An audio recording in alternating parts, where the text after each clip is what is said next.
రుద్రయామాల తంత్రము అని ఉంది. దానిలో ఏం చేస్తారంటే ఒక దీక్ష తీసుకొని ఆ దేవతలను ముందు ప్రసన్నం చేసుకోవాలి. చేసుకుంటేనే ఆ శక్తి వస్తుంది. సగం సగం చేస్తే కనుక ఆ దేవత చెడు కాబట్టి వాళ్ళని నాశనం చేసేస్తుంది. కాబట్టి చాలా జాగ్రత్తగా అది మంచి కోసమే ఉపయోగించినట్టు చేయాలి. మరొకటి ఏంటంటే కామాఖ్య తంత్రము అంటారు. ఈ ప్రకారాలుగా అంటే ఒక శక్తిని ఆవాహనం వీళ్ళు చేసుకొని అమ్మవారిని కానీ మిగతా దేవతల్లో కొన్ని దేవతలు దీనికి మాత్రమే ఉపయోగించేటట్టుగా ఉంటారు.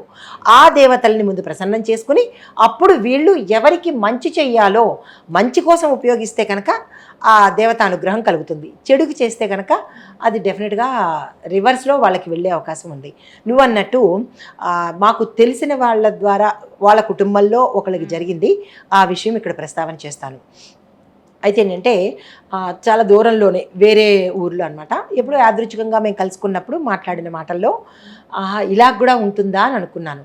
ఒక ఫ్యామిలీలో భార్యాభర్తలు చక్కగా ఉంటున్నారు.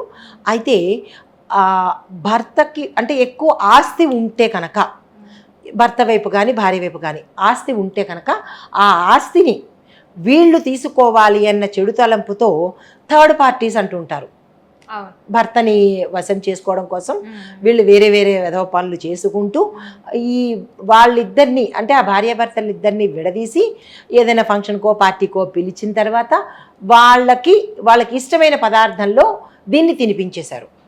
ఎప్పుడైతే అలా చేశారో భార్యకి అంటే ఆమె మీద ఎక్కువగా ప్రేమ వచ్చేసి ఈ భార్య మీద ఎక్కువగా తగ్గిపోతూ ఆవిడకి కావాల్సింది కూడా అదే కదా,